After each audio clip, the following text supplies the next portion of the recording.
tudo bem? Eu sou Mariana Sgarioni, sou jornalista e esse aqui é o PodCop 30, uma produção da FAAP em parceria com a Ideia Sustentável, que vai discutir a importância dos temas que serão tratados na COP 30, que neste ano acontece pela primeira vez no Brasil, em Belém do Pará. Bom, serão 20 episódios e nós vamos trazer aqui os mais renomados especialistas do país em sustentabilidade para comentar esses temas que vão ser tratados lá em Belém. Bom, eu já vou pedir para você deixar aqui a sua curtida e se inscrever no nosso canal, porque aí você já vai recebendo as notificações dos próximos episódios. Bom, ao meu lado está o Ricardo Voltolini. Olá, Ricardo. Olá, tudo bom? Tudo ótimo. O Ricardo também é jornalista, fundador da Ideia Sustentável, professor da FAAP e um dos pioneiros na sustentabilidade no Brasil. E o nosso entrevistado de hoje é o Eduardo Bastos. Olá, Eduardo. Olá, tudo bem? Tudo bom? Eu vou apresentar o Eduardo. O Eduardo é CEO do Instituto Equilíbrio. Ele é diretor da ABAG, a Associação Brasileira do Agronegócio, ex-executivo da Dow Química e da Bayer, além de ser um dos principais especialistas em sustentabilidade no agronegócio no país. E agora eu já até dei um spoiler do que a gente vai falar, né? Eduardo, seja muito bem-vindo. A gente vai para o campo hoje e a gente vai discutir sobre o agro. Será que o agro pode ser mais sustentável? Esse é o nosso tema. Eu acho que a gente pode... Eu queria começar aqui, aí eu já vou passar a bola para o Eduardo. O Brasil... Vamos falar um pouquinho, dar um panorama do agro, o que é o agro hoje no Brasil. O Brasil é um dos maiores exportadores mundiais de commodities agrícolas, como grãos, carne de boi, frango, frutas. É o principal exportador mundial de alimentos industrializados. Então, gente, é indiscutível a importância do que a gente vai tratar aqui. O agro é o que é considerado o principal motor da economia brasileira, responsável por 24% do PIB do Brasil. Eduardo, me corrige se eu estiver falando besteira. É isso. Eu dei algum número errado aqui. E 27% dos empregos hoje. Então, o modelo atual de produção, né, agropecuária é importante, porém, enfrenta desafios ambientais. E a gente vai discutir isso hoje. Eduardo, fala um pouquinho, completa aqui para mim com o seu conhecimento, que é maior que o meu.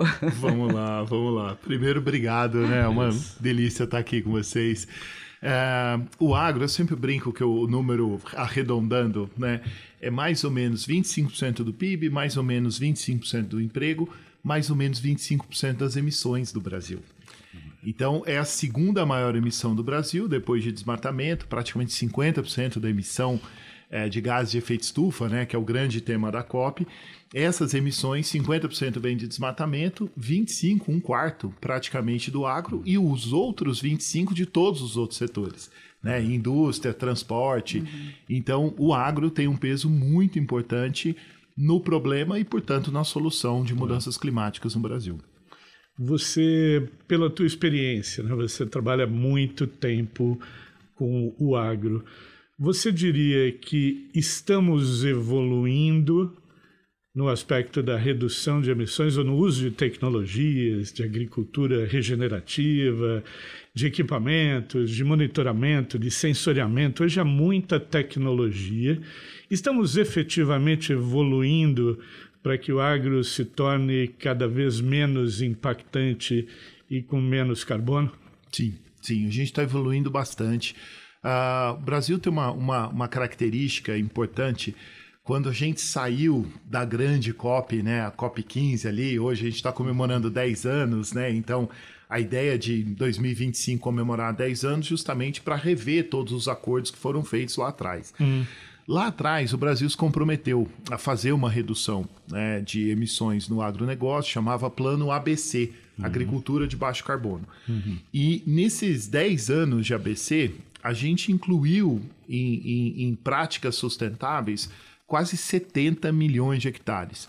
Para dar uma dimensão, o estado de São Paulo tem 24 milhões. 70, a Alemanha tem 36. Então, assim, dá praticamente duas Alemanhas, que é um dos maiores países da Europa. Então, assim, a gente fez muita coisa boa, mas não fez o suficiente. E por isso que a gente agora está num segundo momento que a gente chama de ABC+. A política pública para isso chama ABC+, que é justamente para buscar nos próximos 10 anos capturar 1,1 bilhões de toneladas de um setor que emite 600. Então, a gente consegue zerar as emissões e ainda gerar um excedente para todos os outros setores. E acho que esse, numericamente, né, eu gosto porque mostra de maneira muito clara, assim, tem um histórico positivo, mas ele não foi suficiente, né, porque a gente está olhando uma escala gigantesca, né, Brasil, como você comentou, né, assim, a gente é um dos 3 maiores produtores do mundo, um dos 3 maiores exportadores do mundo, e nos últimos 15 anos, a gente saiu de um celeiro do mundo para supermercado do mundo. Então, a gente passou a não só produzir... não só por isso os alimentos industrializados. Frango, né? Assim, falar, não, a gente produz milho, produz o frango. Não, a gente está vendendo asinha de frango para o mundo inteiro. E isso é uma mudança gigantesca, né? Se a gente olhar a década de 70, que a gente importava comida. É verdade. Edu, a gente ouve muito, né? Mas assim, se o agro for mais sustentável, então ele não vai produzir o suficiente para a gente exportar, para a gente atender a demanda interna. Eu queria que você derrubasse esse mito, por favor. E dá para conciliar a produtividade, a preservação? Dá para conciliar. Eu vou tomar aqui a ousadia, porque eu vou ficar muito tempo. Não só dá, como esse é o único caminho. A gente precisa aprender a conciliar a agenda agro com a agenda ambiental. O país é uma potência agroambiental. Né? Nenhum outro país do mundo conseguiu produzir tanta comida como nós, preservando como a gente produziu. 2/3 praticamente do território brasileiro, 62%, 63%, estão intactos ainda. Os grandes produtores de alimento no mundo, né, os outros grandes produtores, como China, Índia, Estados Unidos, Canadá, eles derrubaram mais da metade das florestas originais. A gente não. A gente conseguiu, em 40% mais ou menos do território, converter para produzir alimentos. E a grande verdade, esse talvez seja o principal potencial que a gente tem, mas também o principal desafio, a gente tem um estoque de pastagens que a gente converteu e que a gente usa muito mal. Então, tem pelo menos metade da área de pastagens, cerca de 160 milhões de hectares, né? 1 hectare é um quarteirão, 100 por 100 metros.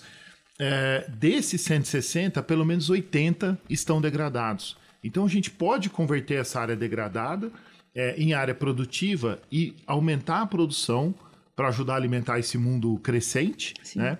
Sem derrubar uma árvore. Essa é a beleza e é isso que a gente tem que buscar todo dia como sociedade, não só, obviamente, como agro, mas como sociedade. Pensando em quem está nos vendo agora, acho que essa é uma dúvida que deve estar na cabeça de muita gente. Olhando para a produção agrícola, de modo geral, onde estão os focos maiores de emissão? Né? E que pontos da produção agrícola geram a emissão dos gases que vão provocar o aquecimento global? Perfeito, ótima pergunta. Se a gente olhar as emissões totais, né, do Brasil, a gente está falando de alguma coisa em torno de 2,4 bilhões de toneladas. O mundo ambiental, a gente fala gigaton, parece chique, né? Mas eu vou falar giga aqui, giga são bilhões de toneladas. 2,4, 600 é o agro, né? 600 2,4 são os 25% que eu tinha comentado. Desses 600, cerca de 500 é emissão entérica, ou seja, metano a roto do boi. Não é o pum, muita gente fala, né? Isso é importante isso é bem esclarecer. Que parece folclórico, mas é uma realidade importante. Olha o percentual. Super importante. Nossa. De novo, né? Por que o boi faz isso? Porque o boi, praticamente no mundo todo, e o animal nasceu assim, né? Foi desenvolvido muito antes da gente aqui no planeta Terra, comendo grama, né? Grama é um produto, um alimento muito pouco nutritivo, né? Tem muita fibra. A gente mesmo, como ser humano, é incapaz de converter fibra, né? A gente não come. Mas o animal come. Os micro-organismos do rumen do animal, né, que é o estômago, seria o equivalente do estômago dele, convertem, né, esse carboidrato, né, a fibra é o CHO, né, carboidrato, converte aquilo ali em proteína, a proteína que tem mais aminoácido no mundo. Né? Nenhuma proteína no mundo tem tanta vitamina e aminoácido quanto a carne vermelha. Mas, poxa, para fazer isso, né, a sobra desse processo é o CH4, que é o metano. E o metano, ele é 24 vezes mais potente no aquecimento global do que Outro CO2. dado importantíssimo, né? 24 vezes mais potente do que o CO2. Mais potente que o CO2. E a gente só fala de CO2, ninguém fala em metano. A gente acaba falando muito, né, CO2 equivalente, que é exatamente isso. Que você pega o metano, né, e multiplica 24 vezes e aí dá o CO2. CO2 equivalente. E por isso também, como a gente tem o maior rebanho do mundo, né, a gente sempre fala, não, a Índia, mas na Índia ninguém consome a maioria, né, ninguém não, né, tem 100 milhões de muçulmanos que consomem carne bovina, mas praticamente todo indiano consome leite, né, o iogurte, qualquer um que gosta de comida indiana sabe o que eu estou falando, eles não abrem mão, né, é o maior consumidor de leite do planeta Terra. Então eles têm um rebanho gigantesco, o nosso é o maior rebanho do mundo, a gente tem mais boi do que ser humano no Brasil, né? A gente tem cerca de 210 milhões de pessoas, mais ou menos 220 milhões de cabeças de gado. Esses animais emitem metano. Então, se a gente olhar em termos de emissão, Ricardo, respondendo a tua pergunta, a principal estratégia hoje do Brasil deveria ser recuperar pastagens degradadas. Por quê? Porque uma boa pastagem, assim como uma boa comida para nós, se você come uma comida mais saudável, a gente tem uma vida mais saudável. Não é diferente para qualquer outro animal, não é diferente para o boi. Então, melhorar as pastagens impacta muito. Sistemas integrados, poxa, do que é sistema integrado, né? É você colocar árvore no sistema. Por quê? Porque uma árvore faz fotossíntese, ela captura esse carbono. Né? Então, o metano em cerca de deserto, né? 15 anos, mais ou menos, ele degrada, ele quebra, né? E ele volta a ser CO2. Uma parte volta a ser CO2, o H do metano vira água, chuva, né? Mas tem um tempo de 15 anos. Essa é a diferença também, né, do metano para o CO2. CO2 vai durar pelo menos uns 100, 150 Eu estou percebendo agora como foi importante a aula sobre a tabela periódica. Finalmente a gente descobriu por que você decorou isso, né?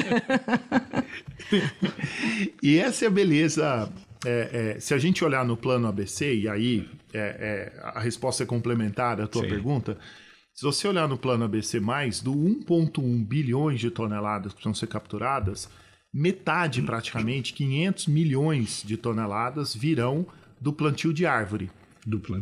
Então é interessante, poxa, Edu, mas você acabou de falar que a maior emissão está no boi, mas a maior solução está no plantio de árvore. Sim, então cerca de 500 milhões virão do plantio de 4 milhões de hectares de árvores, e depois a segunda maior contribuição em redução de emissão é o manejo do dejeto, ou seja, o esterco, né, do boi, que ao invés de eu simplesmente deixar céu aberto, eu faço então compostagem e eu reaplico isso no solo. Então é economia circular na veia. Economia circular, é verdade. Economia circular com o dejeto. Com o dejeto. E no caso de suíno, né, produção de porco, você captura aquilo também em biogás e aí você transforma usa aquele biogás, transforma em energia. Exatamente. Muito interessante. Economia circular na veia, né? Na veia. E com essas técnicas, eu estou pensando, o Brasil pode liderar um agronegócio sustentável no mundo? Sim. O Brasil pode estar na frente, não? Sim, a gente pode estar na frente. Hoje, na verdade... Nós temos essas técnicas já para estar na frente? Eu rodo pelo menos 10 países por ano, 10 diferentes países. Todo ano, faço isso há quase 20 anos. Como a BAG, eu presido o Comitê de Sustentabilidade lá da BAG há 15 anos. E o que a gente vê no mundo todo é uma dificuldade muito grande de implementar essas tecnologias. E muitas vezes não é má vontade, não é tecnologia, né? Uma parte grande da tecnologia agrícola do mundo foi feita no hemisfério norte. O desafio que a gente tem aqui no Brasil é tropicalizar essas tecnologias. Mas quando a gente pensa, por exemplo, em produzir comida, a gente produz em 70 milhões de hectares, a gente colhe 70 milhões em 40. Por quê? Porque a gente faz mais de uma safra por ano. Então, na mesma área que a gente planta soja, a gente colhe a soja e planta o milho. Isso não existe em lugar nenhum do mundo. Nenhum outro lugar do mundo. Por quê? Porque na maioria dos países agrícolas do mundo, quase todos estão no hemisfério norte, neva. Então, você não tem clima para fazer duas safras. Ou você planta soja, ou você planta milho, ou você planta trigo. No Cerrado brasileiro hoje, já tem produtor fazendo soja, milho e trigo. Olha que legal. Gente, 3 safras. E isso faz uma diferença absurda no uso do solo, porque o uso do solo tem uma relação direta com emissões. Então, a gente melhora o uso do solo. Melhora o uso do solo. E um ponto que é super interessante para a agenda de carbono é que quanto mais vida no solo, maior a captura de carbono. Que eu queria chegar. Isso. Se eu melhoro o uso do solo, eu também retenho mais carbono.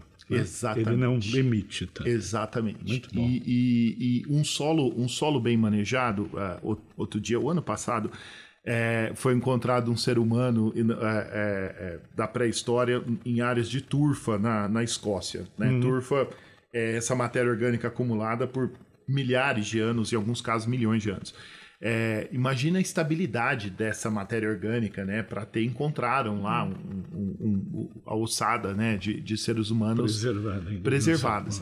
Então, assim, o que mostra que a matéria orgânica bem manejada, ela pode ficar por milhares de anos. Né? Agora, se eu revolvo o solo todo ano, eu perco boa parte daquilo. Por que a gente revolve o solo? Né? Arar, né? O termo bíblico, inclusive, né? De arar. Porque a lógica que a gente importou até a década de 70 era essa, era a lógica do hemisfério norte, onde neva. Bom, acabou o inverno, eu revolvo o solo, eu pego o solo quente e jogo para cima, eu pego o solo congelado, jogo para baixo e eu consigo produzir comida. Foi assim que a gente se estabeleceu desde a Mesopotâmia e depois, né, espalhando o planeta Terra inteiro. Caramba, aqui no Brasil a gente aprendeu a fazer o tal do plantio direto. Quer dizer, eu deixo a palhada e eu só revolvo na área que eu vou plantar, porque tem calor suficiente. Eu preciso revolver mais. E hoje o Brasil é líder em plantio direto no mundo. Dos 40 milhões de soja que a gente planta, 32 pelo menos é plantio direto. A Embrapa tem um papel importantíssimo, né? Em ajudar na pesquisa e desenvolvimento dessas tecnologias, porque o nosso agro hoje, ele incomoda também no exterior por conta da produtividade, né? A gente desenvolveu mecanismos de produtividade muito interessantes. Conciliar isso agora com uma preocupação ambiental pode ser, do ponto de vista da competitividade global, fantástico para o Brasil. Eu brinco que talvez a primeira fake news real, escrita do mundo, seja a carta do Pero Vaz de Caminha. Porque ele disse lá, e nesta terra, em se plantando, tudo dá. Está escrito, é uma carta, está escrito, né? Então foi a primeira hoje que a gente tem conhecimento, os solos do centro brasileiro, do Cerrado brasileiro, estão entre os mais pobres do mundo. São solos extremamente ácidos, são solos extremamente pobres em fertilidade e com muito alumínio que é tóxico para as plantas. Por isso, as plantas do Cerrado são retorcidas, chama pelo alumínio, né? Um distrofismo aluminotóxico, nome técnico bonito, mas justamente porque tem alumínio demais. As universidades, né, criadas principalmente na época do Dom Pedro, ajudaram a conquistar o Brasil do litoral, o Brasil do Sul, o Brasil, vamos dizer, até São Paulo, até o meio de São Paulo. Sim. A Embrapa, em 73, quando ela foi criada com essa visão de, poxa, a gente importava leite, né? A gente importava praticamente tudo que a gente comia, com exceção de café, que a gente é o maior produtor exportador do mundo há 500 anos. Aqui não é nosso, né? Veio da Etiópia. Mas assim, ok, se a gente quer produzir para os 200 milhões de habitantes, obviamente na época, né, a gente falava em 90 milhões, mas, poxa, a gente vai ter que conquistar o Cerrado. Claro. E essa foi a beleza. A conquista do Cerrado não foi só calcário, que é para aumentar o pH, né, reduzir a acidez, mas também construir matéria orgânica.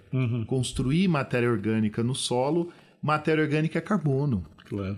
Só que matéria orgânica também é fertilidade. E eu sempre brinco que a minha avó, sem estudar, veio da Itália colher café no Brasil, ela sabia disso, porque ela jogava matéria orgânica, ela jogava humus, ela fazia composto lá com a minhoca e jogava humus na terra, porque ela sabia que aquele humus melhorava a fertilidade da terra. Hoje, tecnicamente falando, a gente sabe, cada ponto de matéria orgânica que eu consigo colocar no solo, eu coloco 1000 litros de água a mais. É uma caixa d'água que eu estou colocando a mais. Então, matéria orgânica não é só fertilidade, é resiliência climática. Sem dúvida. Tem um outro ponto que acho que vale a pena trazer para a discussão, que é ainda na linha dos pontos ou vetores de emissão, que é a questão do defensivo agrícola e dos nitratos, de um modo geral, né? Como é que hoje a ciência está caminhando? Substituir a base química por uma biológica? A gente está avançando nisso?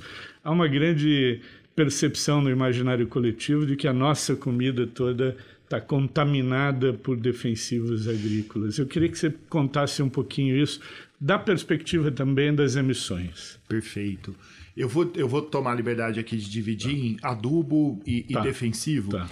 No caso do adubo, se a gente olhar as emissões no Brasil, a maior, comentei aqui, é metano. Né? Metano entérico, ou seja, o arroto do boi. A segunda maior emissão do Brasil é nitrogenado. Adubo nitrogenado, ureia. Tá. Né? O N do NPK, nitrogênio, fósforo, potássio, NPK. O N do NPK é a segunda maior emissão da agricultura brasileira. Tá. É a número 1 do hemisfério norte inteiro. Então, assim, se tivesse um problema no mundo para resolver como é que eu reduzo o uso de fertilizante químico nitrogenado e troco por adubo? Qual é o desafio aqui? Se eu pegar uma tonelada de esterco, eu tenho 1%, 2% de nitrogênio. Uma tonelada de ureia, eu tenho 45% de nitrogênio. É por isso que a gente sintetizou, fez a ureia e tal. Sim. Então, assim, tem uma razão da gente aplicar. Claro. A beleza aqui é que hoje existem tecnologias para fazer com que esse uso seja melhor. Né? Então, o momento de aplicação melhor. Se você aplicar ureia num dia de sol que acabou de chover, mais da metade dessa ureia vai ser perdida. E ela é perdida, vai para a atmosfera. Sim. Lembra que a gente comentou do metano, que é 24 vezes mais? Gente, óxido nitroso, que é o que sobra da aplicação da ureia, é 280 vezes mais potente. Caramba! Então, tem aqui um impacto gigantesco da gente fazer um bom manejo, ter fertilizantes melhores que possam ajudar. Então, esse é um pedaço. O outro pedaço dos defensivos, o que aconteceu nesses últimos, vou dizer, 10 anos, que foi uma grande revolução, foi a entrada de biológicos. Produtos biológicos que controlam as pragas. Para o produtor, nenhum produtor gosta de usar defensivo. É um custo. É igual a gente falar, você gosta de tomar remédio? Tirando que é hipocondríaco, não. Ninguém gosta, né? Não é uma coisa... Bom, o médico deu uma indicação, você vai lá e compra. O engenheiro agrônomo deu uma indicação, olha, você tem uma doença, você precisa aplicar. O produtor vai lá e compra. Agora, se você indicar para o produtor, olha, você tem uma doença na sua lavoura, e você pode usar um biológico, o produtor opta pelo biológico. E esse mercado de biológico, que era na ordem de 30 milhões de reais há poucos anos atrás, hoje é um mercado de mais de 2 bilhões. E, Edu, ele opta porque vale a pena, né? Lembrando que não apenas pela questão ambiental, mas também por custos. É isso. E a eficiência é igual. A eficiência é igual e é mais barato.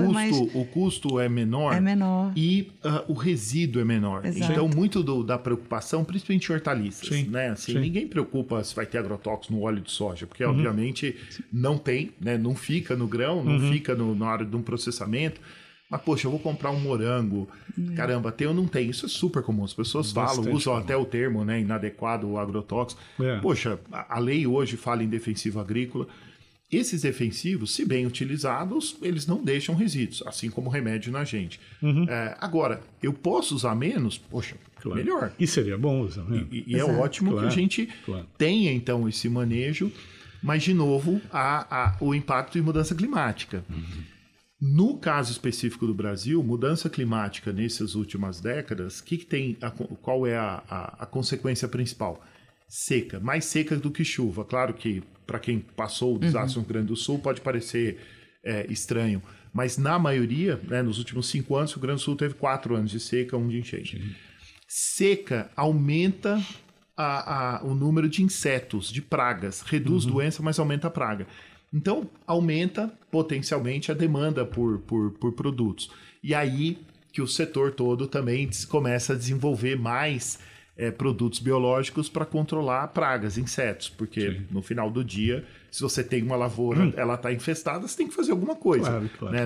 Não é simplesmente deixar lá, porque você vai perder e, obviamente... Essa é uma boa notícia que a gente pode contar na COP30, de repente, mostrar como o agro brasileiro está evoluindo nessas questões de emissão? Sim. E em Dubai, eu participei de um painel, eu dei uma palestra na COP de Dubai, que foi 2 COPs atrás, falando sobre biológicos. Foi bem interessante, estava com o Ministério da Agricultura, o Cruvinel, que é o responsável lá do Ministério, e a gente estava justamente falando disso, assim, inclusive do impacto regulatório, porque antigamente você tinha uma dificuldade de classificar o que era e o que não era, né? E hoje a gente tem lei também no Brasil, que facilita a entrada de empresas, mercado, enfim, você dá um aumento cada vez maior, mais rápido, né? no uso de biológicos e, na verdade, usar mais biológico é usar menos defensivo químico. Edu, eu tenho aqui uma pergunta dos estudantes da FAAP para você.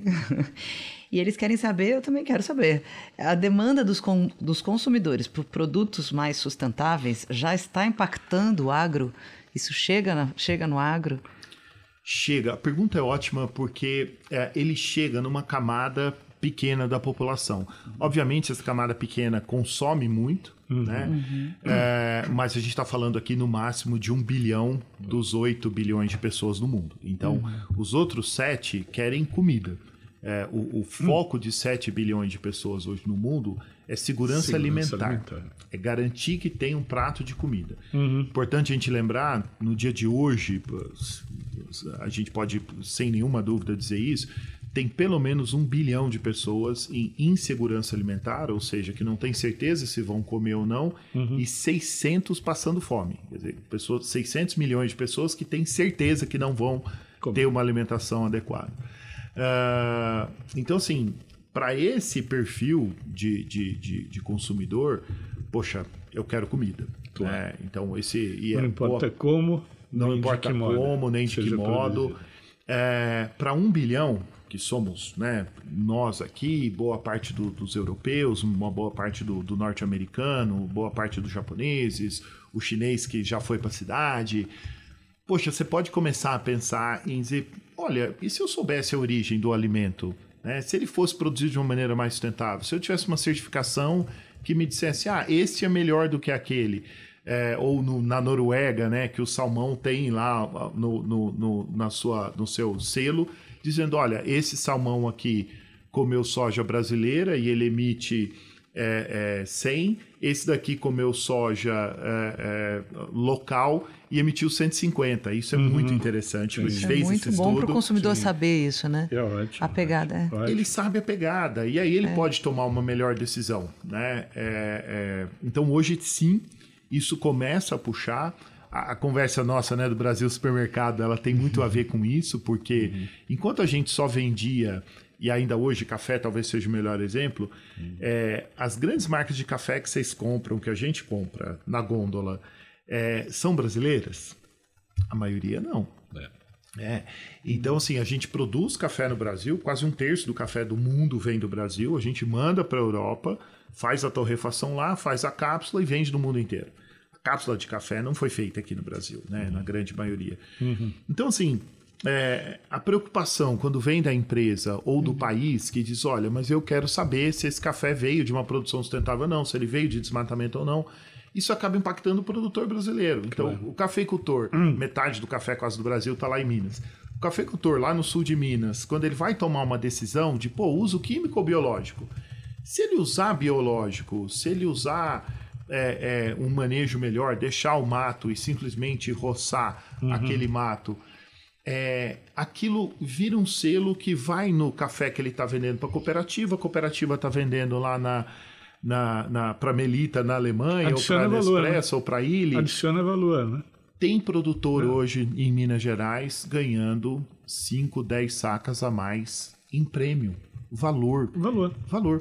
E isso... Você tem, como você falou, 1 bilhão de pessoas que, de um certo modo, valorizam isso. Isso. E são consumidores importantes no mundo todo. E boa parte das empresas de alimentos do mundo estão no Hemisfério Norte. A matriz está no Hemisfério Norte. Verdade. Então, no final do dia, essa empresa ela tem uma política que, por mais que ela se adapte nos países, o básico está lá. É verdade. Então, isso acaba impactando. Então, uma empresa da Suíça vendendo na Índia, ela tem um padrão suíço de fabricar. Isso acaba melhorando a qualidade do todo. Ela vai puxando a barra para cima porque ela começa a exigir certificação, cadeia de valor, um diálogo maior. Isso ajuda bastante. Que aula! Que aula, né? Puxa Tô vida. aprendendo uma série Eu tô de coisas triste de ser a novas. mensageira do apocalipse, né? Que o nosso episódio acabou.